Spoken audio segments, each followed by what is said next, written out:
ħajja waħda għal-pinnis. L-ideja ta' dal-palazz sabiħ li anka jekk ikollok xi okkażjoni jew tiġi hawnhekk tieħu gost naħseb mhux biss fis-sens ta' palazz imma anke bil-madwar b'dak kollu li hawn jekk ikun komplementat bl-ikel kieku iktar u iktar sabiħ, vera? Dan huwa post li fost affarijiet oħra l-assoċjazzjoni tiegħu primarja hija mas-sajf.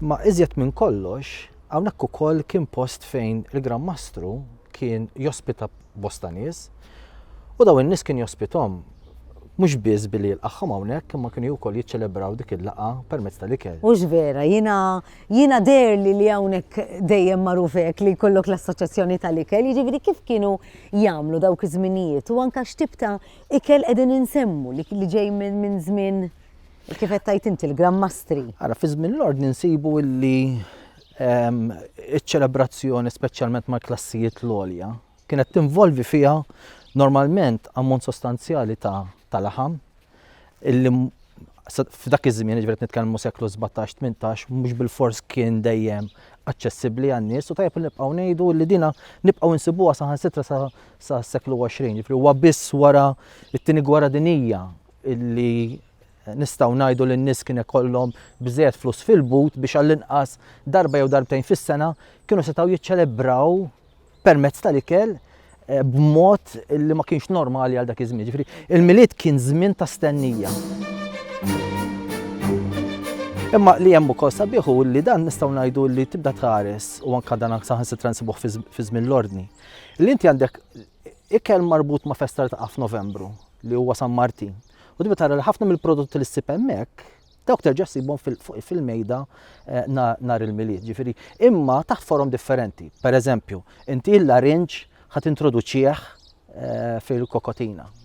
Ġifieri inti għandek l-ewwel step li nżommu f'moħħna li nitkellmu fuq waħda mill-iżjed festi prinċipali tal-Knisja, allura kellek bżonn l-issum. U s-sum sa nofs il-lejl, tmur qudies sa nofs il-lejl u wara li titqarben huwa biss wara li titqarben li inti tieħu il-kokotina. U f'ċertu postijiet differenti hemm prattiċi differenti, ġifieri għandek min imur lura d-dar u jkollu l-kokotina d-dar. Imma wkoll għandek min illi pereżempju dik tkun l-ewwel ħaġa jmorru l-każin tal-banda pereżempju u jxorbu l-kokotina mill-każin tal-banda xi ħaġa sħuna. Imma naraw ukoll l-assoċjazzjoni ta' ikel sħun mal-perjodu nnifsu ġifieri għandek nies illi xorta qegħdin jiklu l-kawlata, xorta qegħdin jiklu l-brodu. Jiġifieri d-dundjan u l-pudina u daw l-affarijiet allura mbagħad ġew introdotti wara.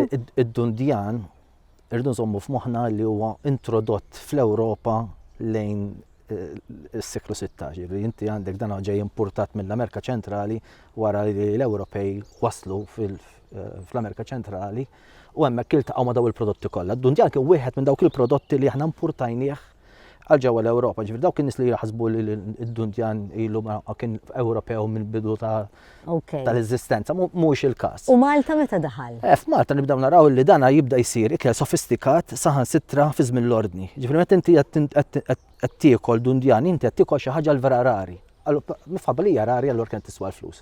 Imma bagħad għandna pereżempju kitba sabiħa ħafna ta' Herbert Ganado li jitkellem fuq rajt Malta tinbidel. U dan jispjegana fost affarijiet oħra ikla żgħira tal-miliet li esperjenza fejn għandek il-ħlewiet nagħtu każ. X'hemm? Għandek nagħtu każ it-tamal li insibuh u t-tin li insibuhom ukoll nhar San Martin, imma dawn huma ppreżentati b'modi differenti. Pereżempju miksijin bil-pastarjali. U l-itfal kienu it-tfal illi kienu jibżgħu mill-gagaw. Right, il-gaw da kien bħal ħares kienu jibbeżawhom bihom. Jekk inti kont bravu, kienu jagħmlulek tin miksi bil-pastarjali taħt l-imħadda. Allura l-ewwel rigal li kont jieħu kienet appuntu ħlewwa biex tara l-ikel fil-miliet. L-assoċjazzjoni tal-ikel direttament maċ-ċelebrazzjoni tal-festa tal-miliet. Jiena qatt ma rajta dil-veduta, qatt ma tlajta fuq u llum ħanamel dil-biċċa fil-gallerija tal-Palazz Verdala tat-Tieni Solar bil-busket kollu taħti.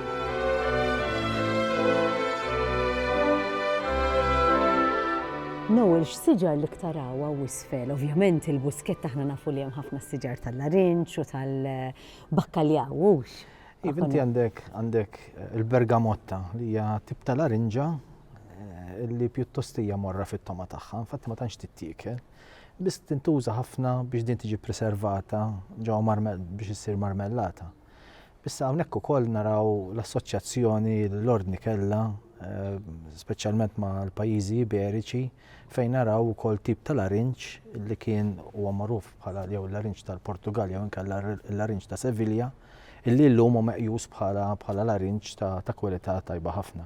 F'Malta fil-fatt kellna ġonon speċifiċi illi l-Ordni ta' San Ġwan ħarset biex appuntu tkabbar dan il-larinġ partikolari. Tant illi saħansitra fi żmien l-Ingliżi sa riċentement sa 40-50 sena ilu dan il-larinġ kien ukoll jintbagħat bħala rigal lill-Reġina Elizabeth II. U din il-konnessjoni naraw li saħansitra anka ir-Re Luigi XIV ta' Franza li kellu interess enormi saħansitra kellu investiment ta' Malta fejn kienu ħallas nies biex appuntu jieħdu l-ħsieb territorju partikolari għalqa partikolari fejn fiha kienu jkabru l-larinġ.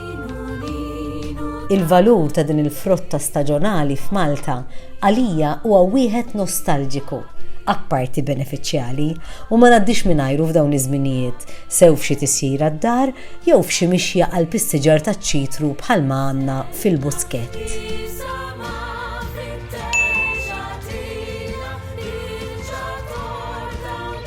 Il-vera kienet okkażjoni sabiħa li niġi nara l-Palazz Verdala f'dan iż-żmien tas-sena illi flaxija qed jieħu xejra sabiħa immens ukoll minħabba din l-installazzjoni ta' dwal illi hawn.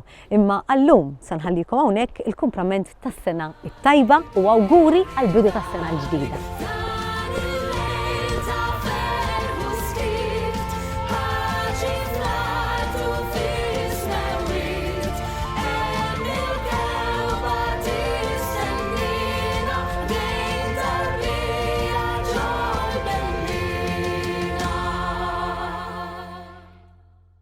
The Local Traveller jixtieq jirringrazzja lil Visit Malta, Gazan Mamo Insurance, Coke Zero, Ministeru għall-Ekonomija u l-Industrija u l-Kunsill Malti għall-Arti. Nixtieq nirringrazzja wkoll lil NMED, Heritage Malta u Neoderma.